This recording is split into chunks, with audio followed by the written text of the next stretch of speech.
Mapalad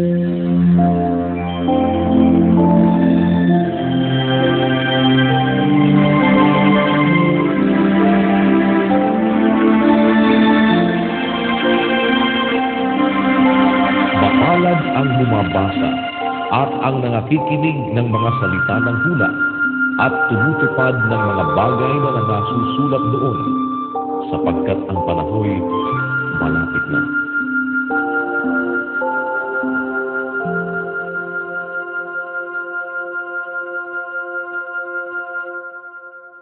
Ikalawang Korinto, Kapitulo 3. Pinasisimulan baga naming muli na ipagkapuri ang aming sarili?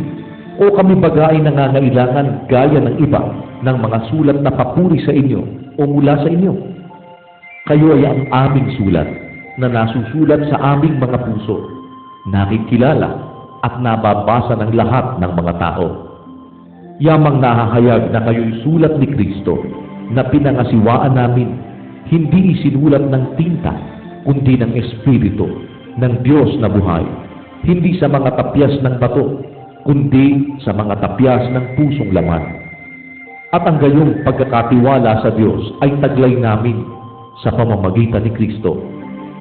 Hindi sa kami ay sapat na sa aming sarili, upang isipin ang anuman ay mula sa ganang aming sarili, kundi ang aming kasapatan ay mula sa Diyos, na sa amin naman ay nagpapaging sapat na mga ministro ng bagong tipan, hindi ng titik, kundi ng Espiritu, sapagkat ang titik ay pumapatay, datapot ang Espiritu ay nagbibigay ng buhay.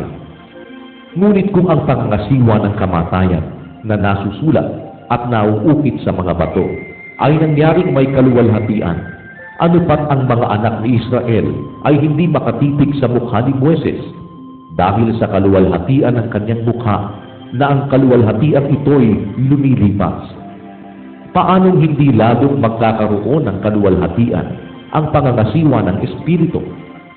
Sapagkat kung ang pangangasiwa ng kahatulan ay may kaluwalhatian, ay bagkus pangang higit na sagana sa kaluwalhatian ang pangasiwaang ukol sa katuwiran.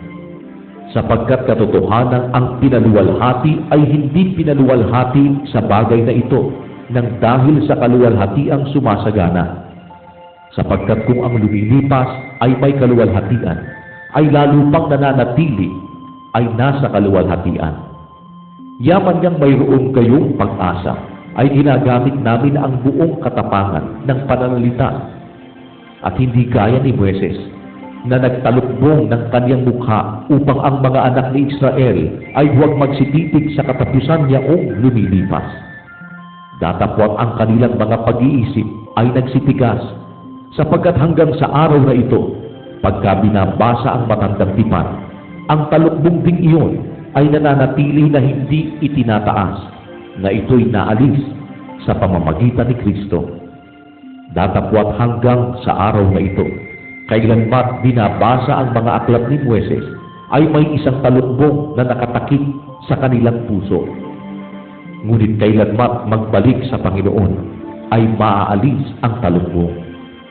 Ngayon ang Panginoon ay siyang Espiritu, at kung saan naroroon ang Espiritu ng Panginoon, doon ay may kalayaan. Datapwat tayong lahat na walang talukbong ang mukha na tumitinging gaya ng sa isang salamin sa kaluwalhatian ng Panginoon, ay nababago tayo sa gayong ding larawan mula sa kaluwalhatian hanggang sa kaluwalhatian, na gaya ng mula sa Panginoon na Espiritu.